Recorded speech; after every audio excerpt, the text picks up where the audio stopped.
औज़ुबिल्लाहिमिनश्शैतानिर्रजीम बिस्मिल्लाहिर्रहमानिर्रहीम अस्सलामु अलैकुम वरहमतुल्लाहि वबरकातुहू।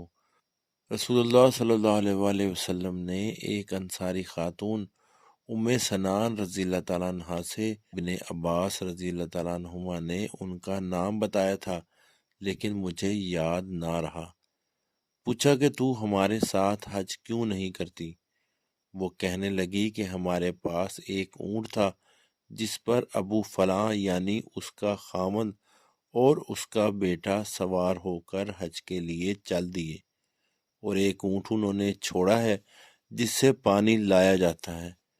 आप सल्लल्लाहु अलैहि वसल्लम ने फरमाया कि अच्छा, जब रमज़ान आए तो अमल कर लेना, क्योंकि रमज़ान का उम्रा एक हज के बराबर होता है, या इसी जैसी कोई बात आप सल्लल्लाहु अलैहि वसल्लम ने फरमाई। सुभान अल्लाह।